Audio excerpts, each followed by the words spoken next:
शाम धीरे धीरे रात की गोद में उतर रही थी। खेतों में पानी भर चुका था। नहर का ठंडा पानी अभी भी मिट्टी के बीच रास्ता बनाते हुए बह रहा था। हवा में भीगी मिट्टी की खुशबू घुली हुई थी।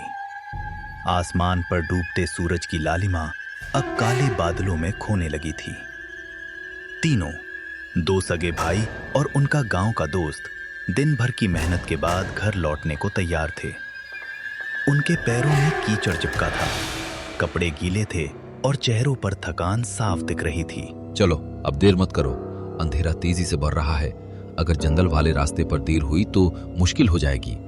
माँ भी घर पर इंतजार कर रही होगी। छोटा भाई: भैया, पता नहीं क्यों आज दिल घबरा रहा है। सुबह जब आए थे तब सब ठीक था, लेकिन अब ये जगह कुछ अलग सी लग रही है, जैसे हवा में कोई अनजाना डर तैर रहा हो। मुझे भी ऐसा ही लग रहा है। जब मैं नहर का फाटक बंद कर रहा था तब पीछे से लगा जैसे कोई खड़ा होकर मुझे घूर रहा हो। मैंने पलटकर देखा, लेकिन वहां कोई नहीं था। फिर भी वो एहसास अभी तक जा नहीं रहा। तुम दोनों बेवजह डर रहे हो। शाम का समय है, थकान है, इसलिए ऐसा लग रहा है। चलो जल्दी।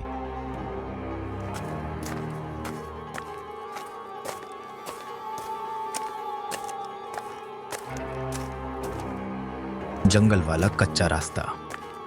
तीनों अब उस कच्चे रास्ते पर चल रहे थे जो खेतों से निकलकर सीधे जंगल के बीच से गांव तक जाता था। दोनों तरफ ऊंचे पेड़ थे जिनकी लंबी परछाइयां जमीन पर फैल चुकी थीं। झींगुरों की आवाज इतनी तेज थी कि सन्नाटा और गहरा लगने लगा। छोटा भाई: भैया, ये रास्ता हमेशा से इतना संकरा था क्या? मुझे तो याद है पहले यहाँ इतनी झाड़ियाँ नहीं थी। रास्ता वही है, बस रात का अंधेरा उसे बदल कर दिखा रहा है। तुम सीधा चलो। नहीं भाई, गांव के बुजुर्ग भी तो यही कहते थे कि इस रास्ते पर रात में मत जाया करो, खासकर उस पुराने पीपल के पेड़ के पास। पीपल के पेड़ के पास क्या है? लोग कहते हैं वहां एक परछाई साथ चलती है, जो एक बार पीछे लग जाए वो घर तक पीछा नहीं छोड़ती। बस करो ये सब, छोटू पहले ही डरा हुआ है। कुछ दूर चलते ही सामने वो विशाल पुराना पीपल का पेड़ दिखाई दिया। उसकी जड़ें जमीन से बाहर निकली हुई थीं। टॉर्च की पीली रोशनी जब पेड़ पर पड़ी तो ऐसा लगा जैसे उसकी शाखाएं किसी के हाथों की तरह फैल रही हों।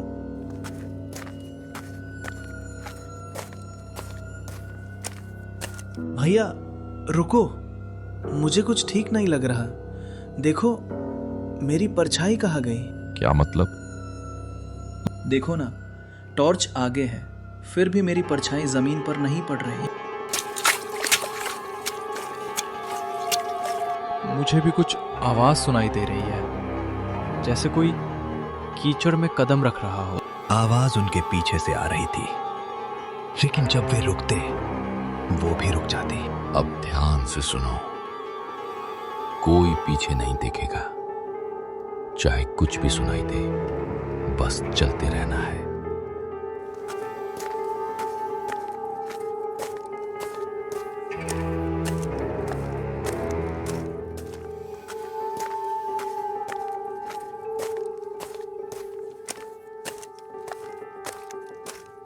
गांव की पहली रोशनी अब दूर से टिमटिमा रही थी, लेकिन तभी छोटे भाई के कदम अचानक रुक गए। भैया, क्या हुआ? अभी किसी ने मेरे कंधे को छुआ। क्या? ठंडा, बहुत ठंडा हाथ था, जैसे बर्फ रख दी हो। दौड़ो!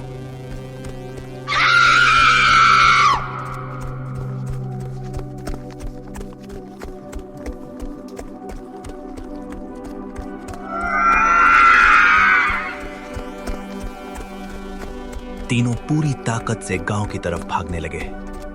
पीछे से वही कदमों की आवाज अब तेज हो चुकी थी।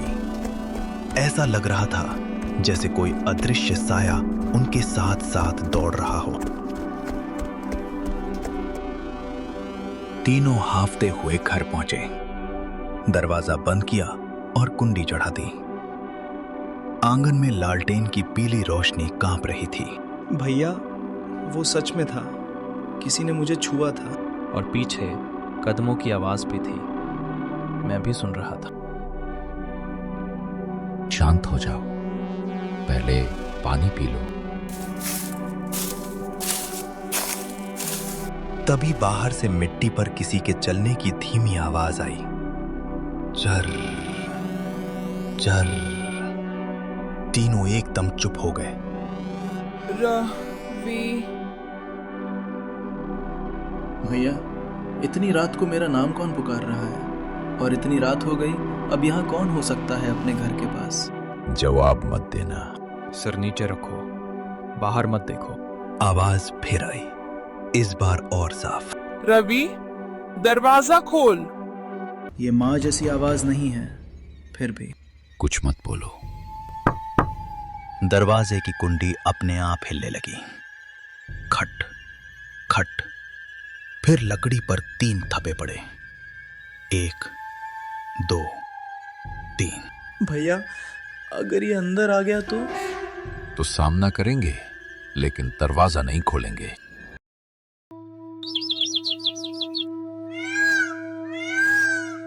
सुबह की पहली किरणों के साथ सब कुछ सामान्य लगने लगा। आंगन खाली था। दरवाजे के बाहर कोई निशान नहीं था।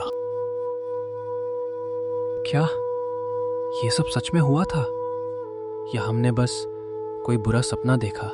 पता नहीं, लेकिन वो ठंडा हाथ अभी भी ऐसा लग रहा है जैसे किसी ने मुझे छुआ हो। मैं भूल ही नहीं पा रहा। डर से भागने से वो खत्म नहीं होगा। आज हम फिर उसी खेत में जाएंगे। जो भी सच है उसका सामना वहीं करेंगे और अपने डर को हमेशा के लिए पीछे छोड़ देंगे। पिछली रात का डर अभी तक तीनों के चेहरों पर साफ दिखाई दे रहा था। सुबह की धूप खेतों पर फैल चुकी थी, लेकिन छोटे भाई रवि के मन में रात की वो आवाज अब भी गूंज रही थी। रवि। तीनों फिर उसी रास्ते से खेतों की तरफ जा रहे थे। बड़ा भाई खुद को मजबूत दिखाने की कोशिश कर रहा था, लेकिन उसके कदम भी पहले जैसे आत्मविश्वास से भरे नहीं थे। भैया मुझे अब भी लग रहा है कि कोई हमारे पीछे चल रहा है। कल रात के बाद से ऐसा लग रहा है जैसे वो चीज हमसे दूर ही नहीं गई। मैंने भी रात भर नींद में कई बार वही आवाज सुनी। ऐसा लग रहा था जैसे कोई आंगन के बाहर खड़ा होकर तुम्हारा नाम बार बार पुकार रहा हो। बस अब कोई उस बात का जिक्र नहीं करेगा। दिन का उजाला है।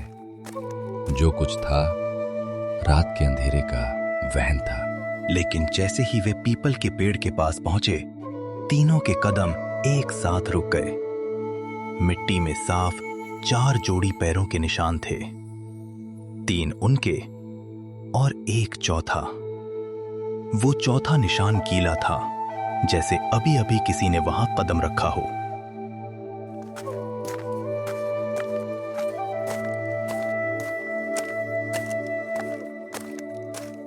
डरते हुए तीनों गांव लौटे और सीधे गांव के सबसे बुजुर्ग आदमी बाबा हरिनाथ के पास पहुंचे।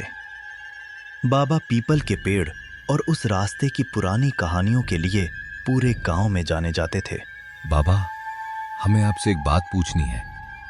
उस जंगल वाले रास्ते और पीपल के पेड़ के बारे में लोग क्या कहते हैं? तुम लोग रात में उस रास्ते से आए थे, है ना? तीनों एक दूसरे का चेहरा देखने लगे। आपको कैसे पता? क्योंकि जिसने भी उस रास्ते पर रात बिताई है, उसके चेहरे पर यही डर उतर आता है। बाबा, क्या वहां सच में कुछ है? हाँ, कई साल पहले उसी रास्ते पर एक आदमी गायब हुआ था। उसका नाम रघु था। वो रात में खेतों से लौट रहा था, लेकिन घर कभी नहीं पहुंचा। तीनों की सांसें जैसे रुक गईं। अगले दिन उसके पैरों के निशान पीपल के पेड़ तक मिले, लेकिन वहां से सिर्फ एक चौथी परछाई के निशान आगे बढ़े थे। रघु का शरीर कभी नहीं मिला। बाबा ने अपनी बात आगे बढ़ाई। लोग कहते हैं कि उस रात रघु ने किसी की आवाज सुनकर पीछे मुड़कर देखा था। बस उसी के बाद वो कभी वापस नहीं आया। भैया, आपने भी तो कहा था पीछे मत देखना। हाँ, क्योंकि मैंने भी कदमों की आवाज सुनी थी। और नाम की पुकार भी। वो छलावा है, वो किसी अपने की आवाज बनकर बुलाता है। अगर कोई जवाब दे दे या पीछे मुड़कर देख ले तो वो उसके साथ घर तक चला आता है। रवि के चेहरे का रंग उड़ गया। उसे याद आया, रात में वो लगभग बोल ही पड़ा था।